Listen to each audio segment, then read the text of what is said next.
आहे आमचा डे 3 तो 0 होता. डे 2 इन हाँगकाँग.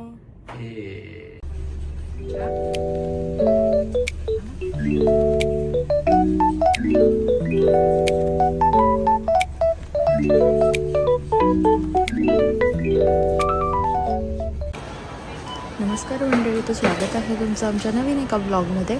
तर आज आहे आमचा हाँगकाँगमधला डे 2 आणि आम्ही आत्ता ब्रंच केलेला आहे मेकडीमध्ये आणि आम्ही आता जातो एका मार्केटमध्ये, यू चाव स्ट्रीटच्या मार्केटमध्ये, जिथे सगळ्या गोष्टी मिळतात, लोकल गोष्टी. आणि तिथे खूप सारे सेकंड हँड कॅमेराज वगैरे, मोठे मोठे कॅमेराज खूप छान छान होते. तर ते पण तुम्ही तिथनं बाय करू शकता. आणि हे चीप मार्केट आहे एकदम. काही क्लोथ्स पण होते, पण आम्हाला काही एवढे आवडले नाही. ठीक होते, स्वस्त होते भरपूर, पण आम्हाला शॉपिंग करायची नव्हती. आम्ही जस्ट विजिट करायला गेलो होतो. कॅमेरा खूप छान होते.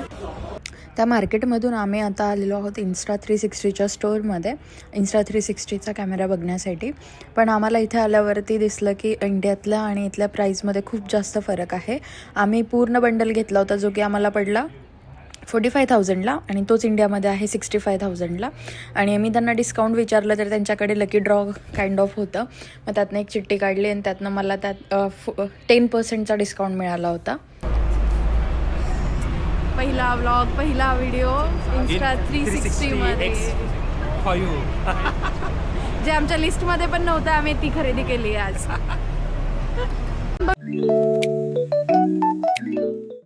तर आता आम्ही जातो आहे हाँगकाँगमधल्या सगळ्यात फेमस आणि आयकॉनिक स्पॉटकडे. म्हणजेच आम्ही जातो आहे आता मॉन्स्टर बिल्डिंगकडे. तर मॉन्स्टर बिल्डिंग म्हणजे एक बिल्डिंग नाही, तर त्या एकूण 5 रेसिडेन्शियल बिल्डिंग्स एकमेकांना जोडलेल्या आहेत. सगळं मिळून जवळपास 2200पेक्षा जास्त फ्लॅट्स आहेत.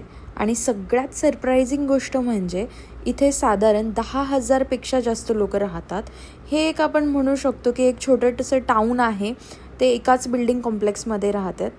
आणि इथे म्हणून इथे उभं राहिलं की एवढं क्राऊडेड वाटतं. चारीही बाजूंनी फ्लॅट्स, विंडोज आणि बाल्कनीज, सगळं खूप जवळजवळ दिसतं. हे टुरिस्ट अट्रॅक्शन असलं तरी इथे लोकांची रोजची लाईफ चालू असते. खाली शॉप्स आहेत, मार्केट आहे, लॉन्ड्री आहे, एक कम्प्लीट कम्युनिटी आहे.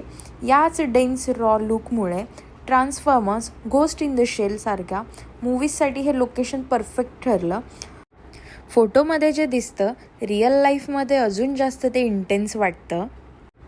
जर तुम्हाला मूवीज, फोटोग्राफी किंवा अर्बन वाईब्स आवडत असतील तर हे ठिकाण मिस करू नका.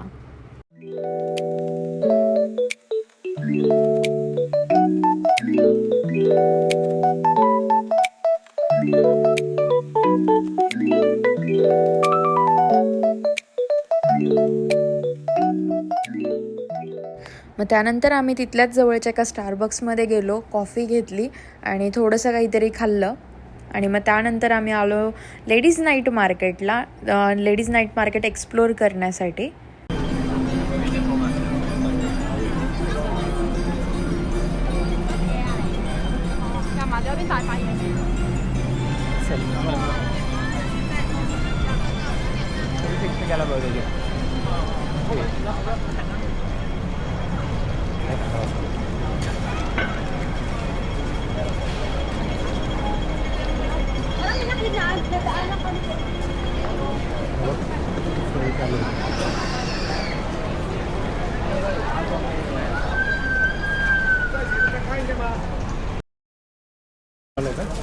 तर आता आम्ही आलेलो आहोत लेडीज मार्केटमध्ये. तर बघूया इथे आम्हाला काय मिळतंय, आम्ही काय घेऊ शकतो ते.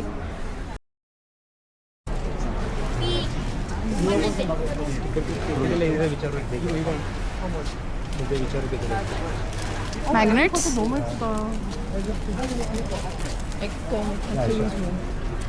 अशा नको आहेत आपल्याला. कुठे आहे तिकडे समोर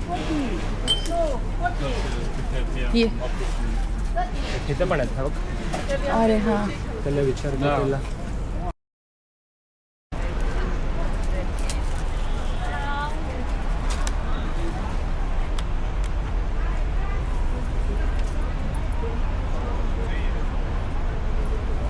10ला एक आहे आणि आम्ही 2 घेतलेले आहेत. $10. हा $10 Not नॉट रुपये.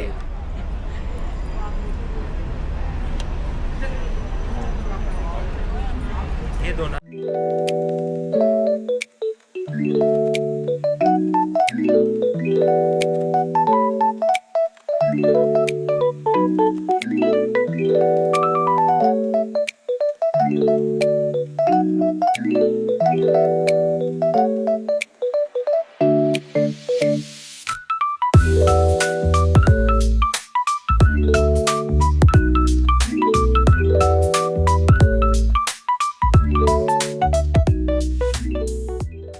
तर मी इथे हे केटल आणि कप्स बघितले होते, इतके मला आवडले होते आणि मला 2 सेम पाहिजे होते पण त्यांच्याकडे अवेलेबल नव्हते आणि म्हणजे दुसरे होते ते खूप कॉस्टली सांगत होते.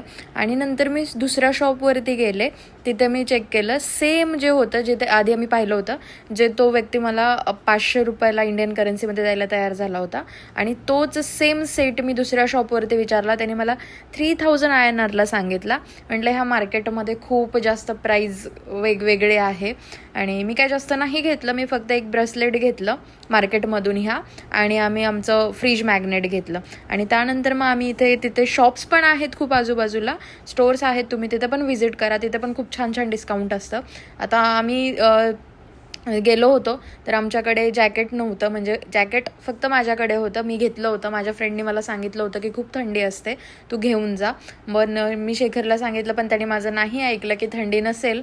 मग इथे आल्यावरती आम्हाला त्याच्यासाठी परचेस करायला लागलं. म्हणून ह्या शॉपमधून इन अँड आउट नावाचं शॉप होतं, इथून मी माझ्यासाठी एक जीन्स घेतली आणि शेखरसाठी एक जॅकेट घेतलं. त्याचं जॅकेट पण 1000ला पडलं आणि माझी जीन्स पण 1000ला पडली, पण खूप छान मिळाली आम्हाला. तर अशा आजूबाजूला खूप शॉप्स आहेत. हे आम्हाला नंतर कळलं की इथे पण खूप सारे डिस्काउंट्स वगैरे चालू आहेत, पण आम्ही तिकडेच खूप जास्त टाईम स्पेंड केला, त्यामुळे इथे मला जास्त बघायला वेळ नाही मिळाला. पण तुम्ही नक्कीच आजूबाजूचे पण शॉप्स व्हिजिट करा. तर इथे आम्ही चेक करत होतो की व्हिडिओ क्वालिटी कशी येते Insta 360ची नाईट व्ह्यूमध्ये वगैरे, आणि नवीनच होता, ह्याच्या आधी मी कधी वापरलेला नाही आहे, तर त्यामुळे मी चेक करत होते की म्हणजे कुठल्या मोडमध्ये चांगलं येईल, कशात काय असतं काय नसतं, तरी पण मला येत नव्हतं.